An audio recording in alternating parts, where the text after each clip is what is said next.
sound chamber, I guess, if he was looking for some strange sound. These domes are out here, and looks like they're just quite the party place these days. These things I thought were probably very thick, but it looks like they're not very thick at all. They vary from about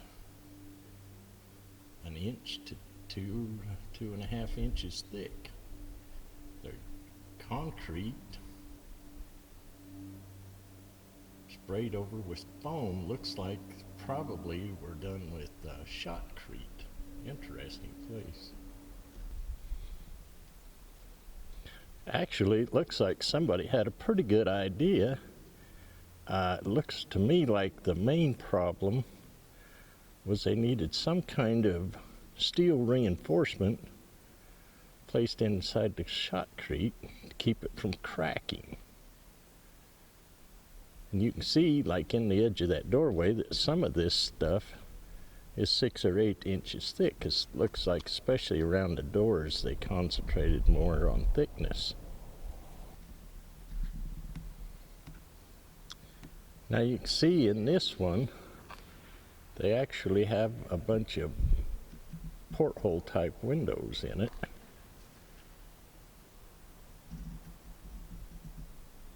Of course, there's so much of it that's broke apart. The lack of steel reinforcements made them structurally unsound. These things are actually not in very good shape, probably dangerous to even be in here. Some of the graffiti is actually quite good.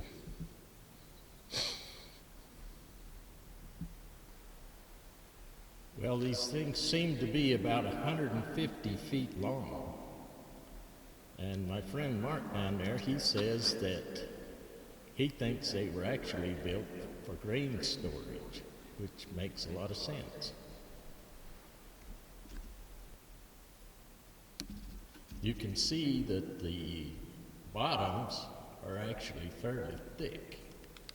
If they were piling grain in here, the weight would actually only be at the bottom, and the top would only be a cover, so it really didn't need to be as thick.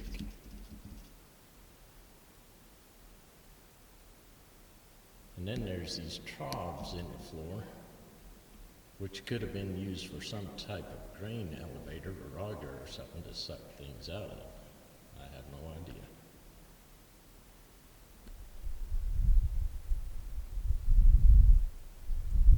Yeah, they're about 150 feet long and about 45 or 40 feet wide at the wide spots.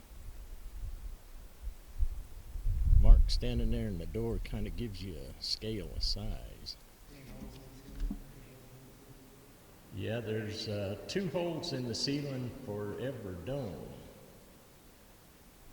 These troughs up and down through the floor kind of gives you a better idea of how all this went together. And they had a loading dock out here and places to put all of the auger equipment and whatnot if they was going to load grain into here. Yeah, the whole side underneath here is hollow from here all the way to the end. Yeah. Yeah, they had that where they could auger grain out of there, apparently.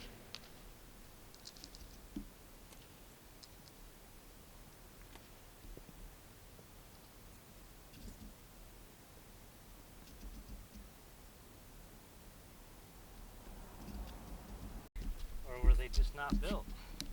You know, I don't know if they weren't built or if they fell down. No, you know, I just don't think they were built, because there would be... The rebar's all there would be... same length. Yeah, the rebar's in fairly good shape, other than the damage that's been done to it by vandals later.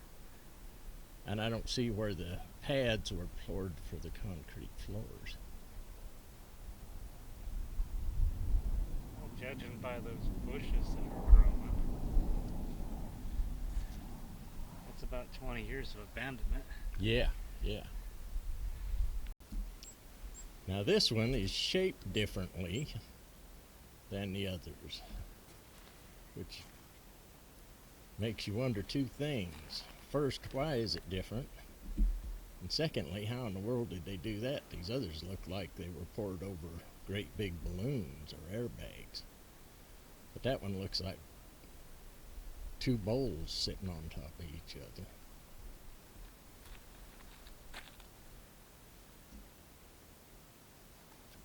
Yeah, this one's quite a bit different than the other ones. And I don't know if that wood was because it was part of the forms or decorations. Was this going to be their office? In fact, I see tile on the floor over there, and a lot of places where they could have run electric up through the floor for desks and whatnot like that. Yeah, I'm guessing this was going to be the office. And it sure make a dandy house.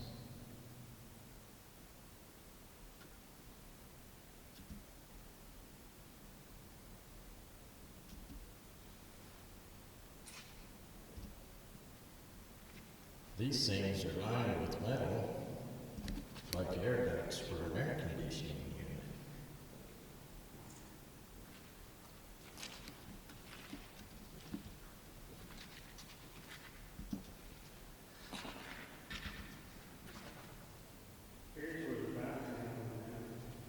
Oh yeah, I see it. I see that. You can see these troughs that go around it to catch the water off of it and stuff. I'm sure that was to control the water flow and keep it from undermining the building.